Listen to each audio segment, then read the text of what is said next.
नमस्कार, मैं ज्योतिष आचार्य Vijay Mehrotra YouTube channel astro Prayag Sangam पर हम आप सबका स्वागत करते हैं।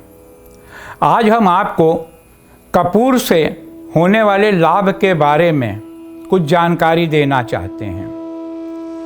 हमारे सनातन धर्म में जैसे पूजा है, हवन है, उसमें सब में कपूर का जलाना अति आवश्यक माना जाता है, क्योंकि कपूर के जलाने से जो नेगेटिव एनर्जी है वो हट जाती है और उस स्थान पर पॉजिटिव एनर्जी आती है। जैसे अगर किसी घर में वास्तु दोष है और अगर उस घर में कपूर को रखा जाए टुकड़े करके 2-3-4 स्थानों पर, खास करके उत्तर पूरब में अवश्य रखना चाहिए, तो उस घर का वास्तु दोष भी लगभग समाप्त सा हो जाता है। जैसे बहुत से घरों में धन तो आता है, पर्याप्त धन आता है, मगर वो एक दरवाजे से आता है और दूसरे दरवाजे से निकल जाता है और धन का अभाव बराबर बना रहता है।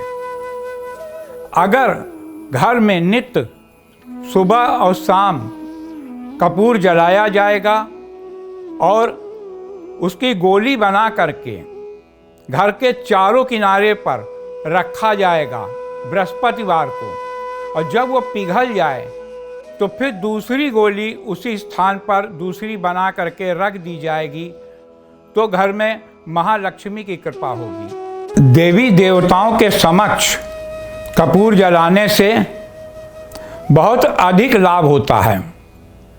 जैसे किसी जातक की कुंडली में काल सर्प दोष है, पितृ दोष है, तमाम तरह के दोष होते हैं, कपूर जलाने से वो सब दोष समाप्त होते हैं और घर में धन धान परिपूर्ण होता है।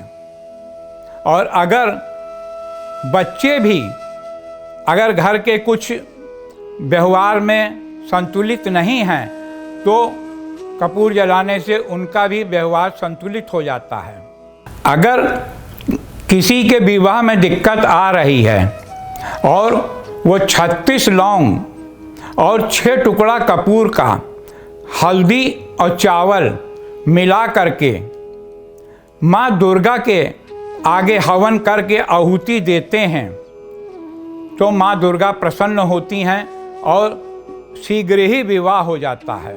अगर आपको ऐसा एहसास होता है कि घर में किसी की नज़र लग गई है या बुरे सपने आते हैं, तो कपूर को गंगा जल में मिला करके और पूरे घर में उसका छिड़काव किया जाए तो बुरे स्वप्न आना भी ख़त्म हो जाएंगे।